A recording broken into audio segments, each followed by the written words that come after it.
Chapter 18, Travel Shroud Tour. Early the next day, Zuki was sitting with Caleb in the kitchen. It was Sunday and they had just sent Blaze off in a taxi to the airport. Caleb had his schedule out and was going over a few of the events for his day. There's the church service later this morning that I usually attend with Dad. Then I was going to do a little fine-tuning on my project presentation. This is an important week at school, Caleb concluded. A tick-tock sound from the window ledge caused them both to look up. Mesmerized, they sat together watching the empty fruit bowl as it rocked back and forth, nudged by the gentle breeze coming through the open window. It had been Caleb's first attempt at pottery and the base was a little misshapen. You know, the rocking of that bowl makes me think of some of the clocks I've seen here in your time, at your house and at Grace's, Zuki mewed quietly. Everything is digital in my time, but I have heard many authors describing the ticking of clocks and the passage of time. I think I like it. It intrigues me. A picture of the character Yoda was coming to Caleb's mind as he sat and listened to Zuki. He did not know why that visual would come to mind at that time. He felt there was some kind of connection though, and it gave him a sense of peace. I like getting up early, Caleb. It's fun watching all these birds in your backyard. Back in my time, I like surprising them occasionally by speaking to them. With this collar, all I have to do is sit outside with them for a moment, then I tap the left side of the collar twice with my paw. That selects the language input and output to the specific bird language needed. Then I just make my usual cat sounds and I'm talking to the birds. I find it more rewarding than just chasing them, Zuki reflected. That's incredible, Zuki, Caleb said, eyes opening wide. What do you say to them? Oh, not a whole lot. Most of them aren't too bright. Mostly I just reassure them that I'm well fed and have no interest in hurting them. Zuki explained. Say, have you visited Blaze's backyard in your time? Is it much different? Or is the ravine altered at all? Caleb inquired. This yard doesn't look like it's changed, but I've only visited Blaze's place a couple of times. I live at the lab which is on the hillside in the ravine. I actually haven't seen what the ravine looks like in this time. And I didn't see the big old growth tree that we use for arrival. When that happened, of course, I was in Blaze's bag. I only know what it looks like in my time. Say, I don't suppose that you could take me for a walk? Zuki purred. I wouldn't mind seeing the arrival tree and the ravine. Well, sure, I suppose so. We've got a little time before Dad is up and we head to the service, Caleb observed. That's great. How far is the tree from here anyways? How much of a walk is it? Would you mind bringing your backpack just in case I'm tired and I need a ride back? Zuki meowed. Not too far, but sure, I can bring my backpack, just in case, Caleb replied. With that thought he grabbed his backpack, and they headed out the door. Oh, there is one thing, before we go, Zuki chirped, happy to be outside. I see a nice patch of soft dirt in that flower bed. You don't mind if I use it, do you? What? Oh, no, of course not, go right ahead, Caleb replied, suddenly taking an interest in the shapes of several lone puffy clouds gliding by far above in an otherwise clear blue sky. In a few moments he could hear a great deal of scratching going on. Glancing back, he saw Zuki just putting the finishing touches on a huge mountain of earth that marked the spot of his visit. Soon they were on their way. As they crossed the corner of the park and approached the ravine, Zuki spoke up. You want to know something interesting, Caleb? You know those MAs that Blaze performs with the new pen? Zuki chirped. They don't work on me. I pretend like I don't know something, but actually, I have total recall. So, if you need to get a little memory assist, I can help you. Pretending comes easy to me as a cat. In the years before I got my first Maxtalk, I would learn a lot about what was going on just by observation. I always knew more than I let on. Caleb chuckled at Zuki's confession as they made their way into the ravine and up towards the big trees. He was enjoying spending time with Zuki and glad he had stayed over. Zuki was looking this way and that and really seemed to be taking in all the details. Soon they were at the big old tree that Caleb knew as the arrival tree. The top of the tree was lost in the glare from the sun. Amazing! The ravine has sure been cleaned up a lot in my time. There are concrete paths, and lots of the bushes have been removed. I think I like it better this way. Thanks for bringing me here, Caleb, Zuki meowed, lying down in the dusty clearing and rolling onto his back, squirming one way and then the other. No worries, Zuki, but I do need to be headed back home, Caleb shared. Dad's going to wonder where I am. Zuki continued lying in the dust, not moving at all as Caleb turned to leave. Zuki? Oh, tired? Here, why don't you get into my backpack, Caleb offered. Zuki perked up. As Caleb put his bag down on the ground, Zuki stuck his head in. Instead of climbing the rest of the way, and though, he seemed to be pulling something out. What are you doing, Zuki? Hey, here's the travel shroud.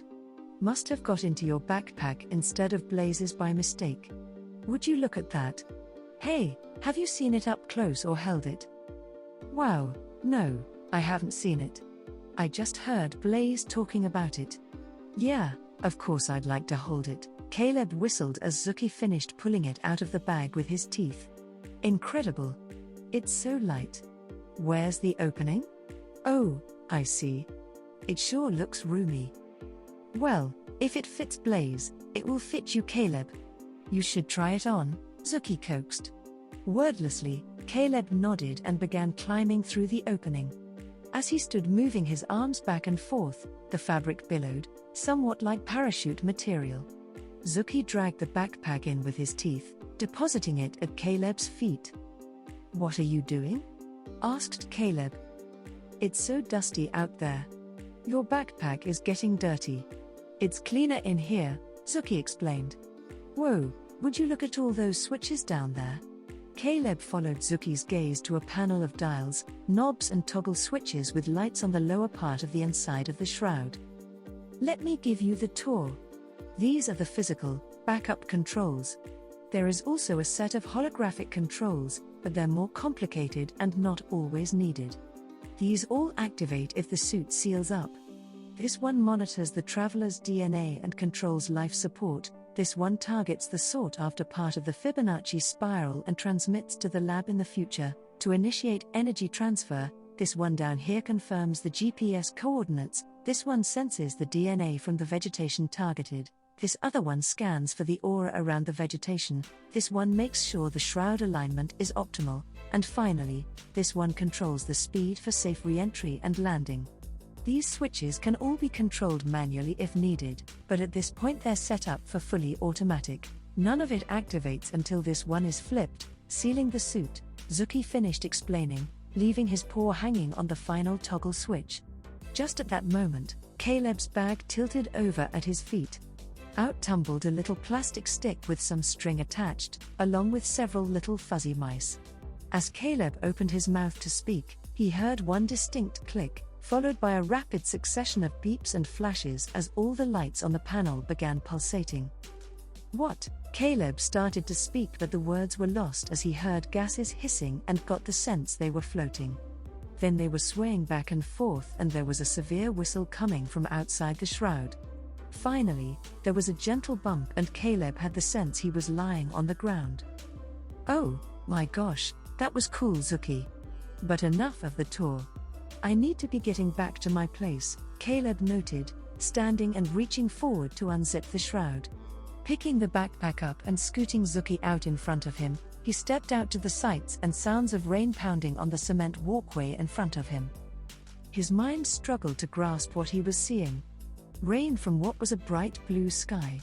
Cement walkways where there had been none. Looking up the hillside, there was also an interestingly shaped building perched on the edge of the ravine. The ravine? Was this the ravine?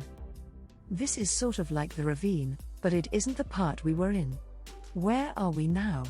Caleb asked, as his mind reviewed the jostling motion of the last half minute or so and concluded that they had traveled somewhere different. Well, Caleb, the where has not changed. We're still in the same spot, Zuki began. It's the time that has changed. We're back to my time, in the future. Impossible, Caleb breathed. This can't be the future. Blaze said I wouldn't be able to travel to the future. He said you can't go into the future, only the past. Something about following a trace of DNA that is laid down. Caleb, this may come as a surprise to you, but not to me, Zuki purred. It would appear that Blaze doesn't know everything. Actually though, he was right about something. There needed to be a trace laid down for the main traveler to follow. And that trace needed to be made up of the same DNA. And guess whose DNA matches Blaze's exactly?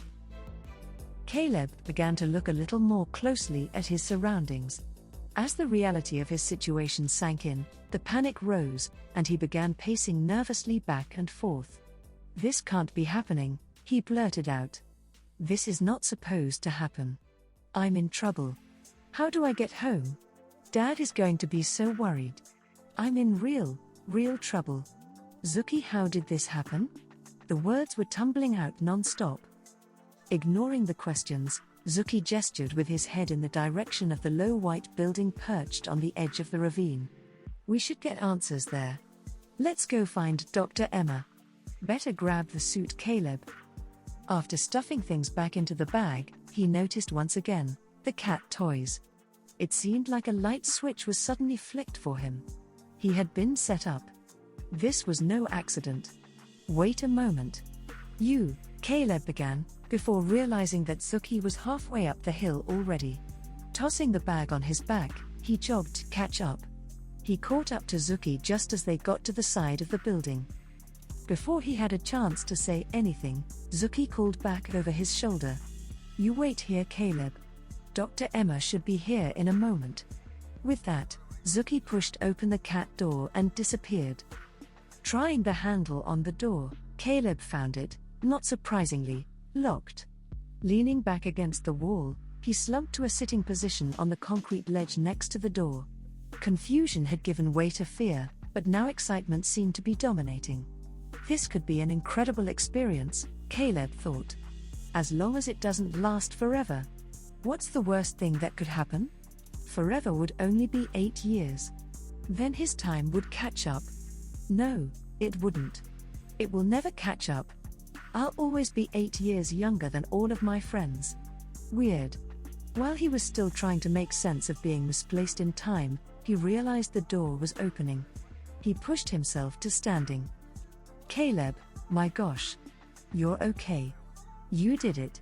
Dr. Emma Daisuke began, mixing care for his well-being with excitement for the accomplishment. We didn't think it was possible. Well, at least Blaze and I didn't think so. Zuki, on the other hand, or perhaps I should say other paw. Dr. Emma's voice trailed off as they turned to look at Zuki, who was now stretched out on the doorstep, starting a bath. Zuki, I believe you have something to say, Dr. Emma prompted. Zuki mewed. Come on, what did we just practice? Dr. Emma continued. Right. Sorry, Caleb. I shouldn't have tricked you. I wanted so desperately to get back to my home in the lab. To my nap routines, and my favorite foods. Zuki hung his head, doing his best to imitate the human behavior he had seen in so many movies. I was pretty upset. This is a lot to take in, Caleb admitted. I think I'm starting to get over it though. Don't worry about it, Zuki. I understand. I was upset at first, but now I'm not. This is a real adventure. I think deep down I was hoping to get the chance to try it.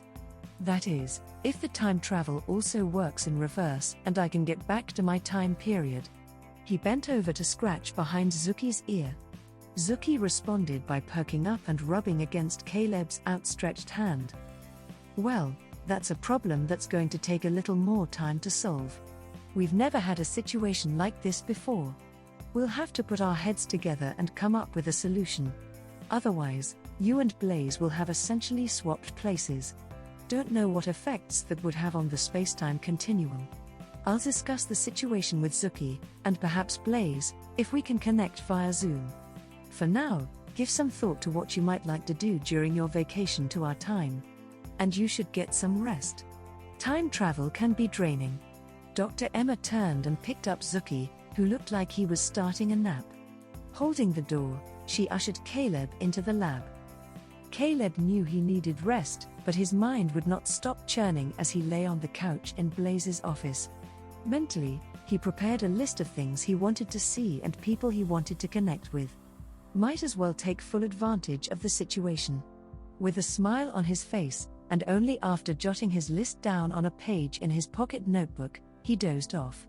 Sometime later, he was awoken by a knock on the open door. It was Dr. Emma. "We've left a message on your computer for Blaze. We should hear from him when he's back from California. That won't be until tomorrow morning though, unless Blaze gets in touch with us on his own, for another reason. So, in the meantime, how would you like to pass the time?" she inquired. The next few hours were a whirlwind of sights, sounds, experiences and meetings. By nightfall, Caleb was exhausted. But he had learned so much and made so many connections. The afternoon had started with a tour of the city and valley via hovercar. Caleb hadn't been too surprised about that tech. After all, there were increasing experiments in his time with drones, and these vehicles just looked like overgrown versions of them. Dr. Emma had gotten in touch with Grace and Asher's older selves, who were visiting their Grampy Rick. When the situation had been explained, they had all insisted on taking him for the tour. Grace had opened by saying, "Just call me Kara, so we won't all get confused." That's Care, followed by a mostly silent G. It's pronounced like the name Kara. As you know, it's common practice to rearrange name letters when interacting with selves from another time. Kara commented that seeing him brought back so many childhood memories. She was also very insistent that he promised to get Blaze back. Caleb said that he would try his hardest. Asher suggested he be called Cher to also avoid confusion. Caleb laughed in spite of himself. "So, you're going to be busy caring and sharing to save the world. That seems appropriate." Grampy Rick had insisted on being called Captain Kirk as he took over driving the hovercar for the group.